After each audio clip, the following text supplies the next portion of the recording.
Alô galera que gosta e que acompanha o futebol goiano, forte abraço a todos vocês, em especial aos torcedores do Goiás e também do Goianésia. Eu chego aqui no Futebol 62 para fazer uma análise dessa vitória de virada do Goiás sobre o Goianésia por 4-3 no estádio Valdeir José de Oliveira. É logo, logo depois da vinheta.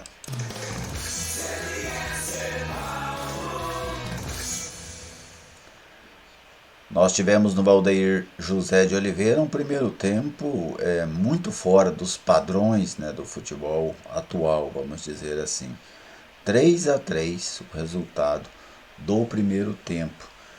O Goianésia abre o placar muito cedo, né, o torcedor evidentemente que acompanhou o jogo seguiu, né, ali a sequência, mas o Goianésia abre o placar com o Leomi.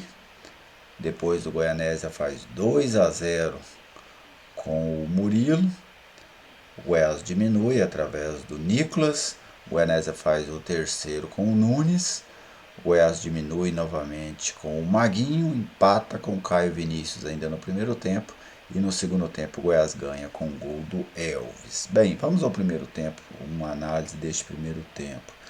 O 3-3 ele dá a impressão de um jogão, né? De um grande jogo.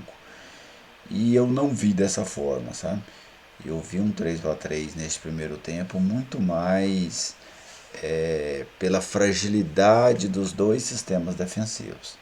Tanto o sistema defensivo do Goiás como o sistema defensivo do Goianésia, com um desempenho muito fraco, falhando em lances comuns. Na bola parada, então, as duas defesas tinham muitas dificuldades em fazer os cortes, dificuldades de posicionamento, né? Então isso acabou alimentando esse placar exagerado do primeiro tempo de 3-3. Tem jogos que 3-3 realmente é um jogão, mas tem jogos em que o 3-3, no caso esse, pelo menos eu classifico assim, ele foi muito em cima de um desempenho muito falho das duas defesas. No Goiás, a dupla de zaga batendo cabeça em alguns momentos, o Maguinho numa desatenção total no primeiro gol, né? O jogador dá um chutão, ele não fez um lançamento, ele deu um chutão para se livrar da bola, e aí o Joãozinho acaba saindo na cara do gol. O Maguinho demorou para perceber que o jogador ia correr na bola. No segundo gol da equipe do Goianésia, após a cobrança de falta pelo lado esquerdo, aparece um jogador livre, quase dentro da pequena área, cabeceia, o Tadeu faz uma grande defesa, mas no rebote o Goiás acaba tomando ali o segundo gol. E depois no terceiro gol, o terceiro gol do Goianésia, eu digo outra vez numa bola parada, o Goiás não consegue cortar a bola, o Nicolas ainda tentou fazer esse corte, mas acabou dando de graça para o Nunes fazer o terceiro gol da equipe do Goianésia. Eu ressalto essa questão da bola parada, mas tivemos outros problemas defensivos no Goiás. Por exemplo, os dois volantes. Tenho observado os volantes do Goiás nesse início de temporada. Não estão sincronizados os movimentos no balanço, né? Quando você faz o balanço, o que é o balanço, né? Às vezes o torcedor pode perguntar. O balanço é o seguinte: a defesa está aqui posicionada, né? Normalmente numa linha de 4. O adversário vira para cá, a defesa vira. O adversário vira para lá, a defesa vira. Só que esse movimento tem que ser muito bem sincronizado entre os volantes para você não ficar dando janelas ou entre os dois volantes ou entre um dos volantes e o lateral, ou alguém jogar na entrelinhas, né, entre os volantes e os zagueiros. E a dupla de volantes do Goiás ela não conseguia fazer movimentos básicos.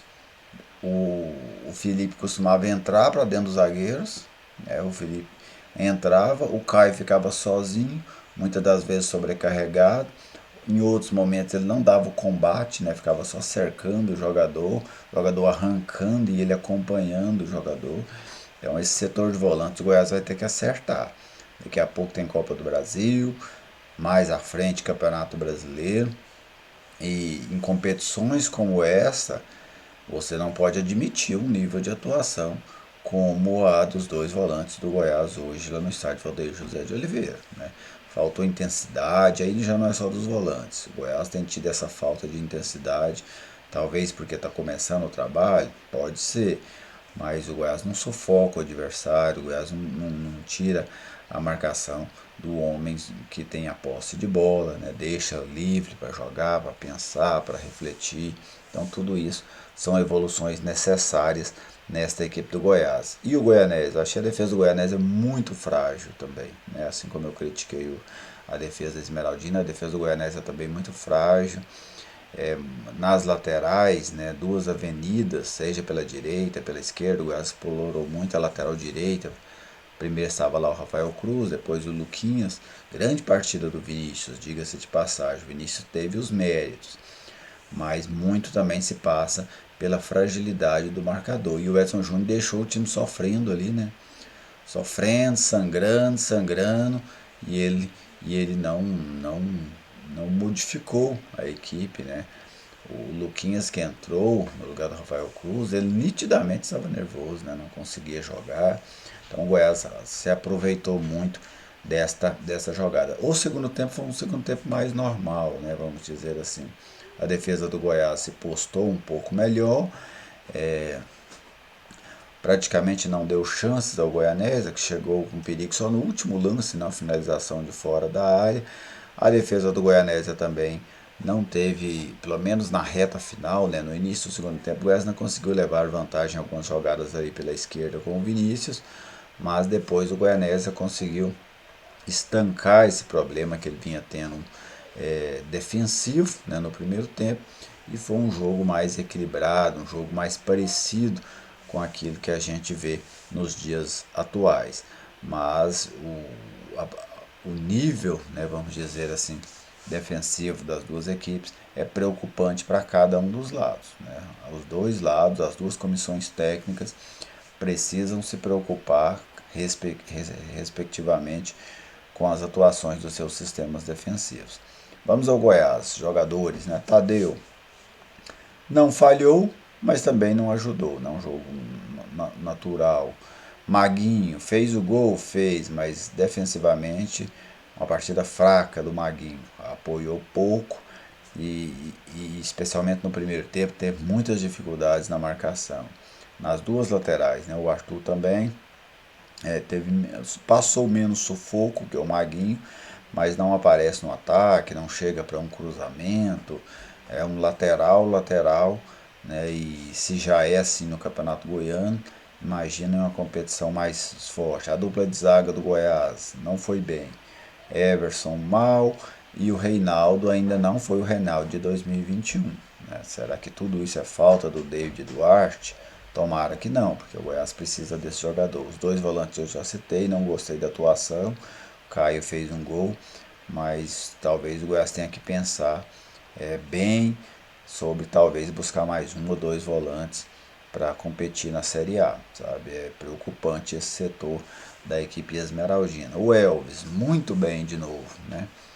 O Elvis fez um jogo muito bom, do primeiro tempo até ali por volta dos 10, 15 minutos do segundo tempo, muito bem, três assistências no jogo, aliás, duas assistências e um gol, me desculpe.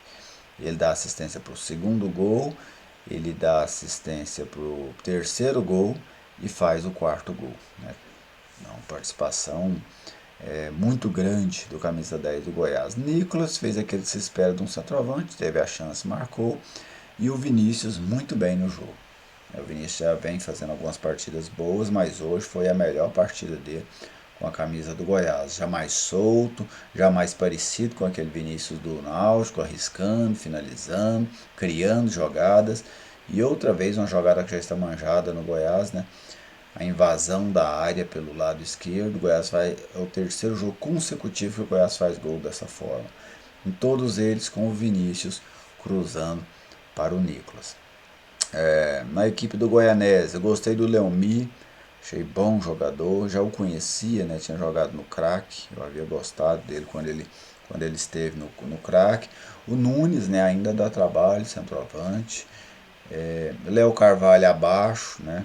Eu que gosto do nível de atuação do Léo Carvalho nesses últimos campeonatos goianos, mas hoje ele estava abaixo. Achei que o Edson Júnior deixou ele tempo demais em campo. O jogador já estava se arrastando, dificuldades para fazer o passe, mas mesmo assim ele deixou o Léo Carvalho em campo.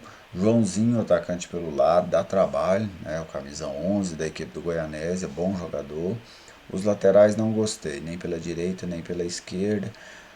Basicamente o que eu destaco na equipe do Goianésia é isso, mas é um Goianésia abaixo daquele Goianésia dos últimos anos, de equipes mais competitivas, equipes que chegavam até a semifinal, inclusive em 2020, decidindo o título do campeonato goiano. Então essas aí são as minhas principais impressões deste jogo, Goianésia e Goiás, Goianésia 3, Goiás 4.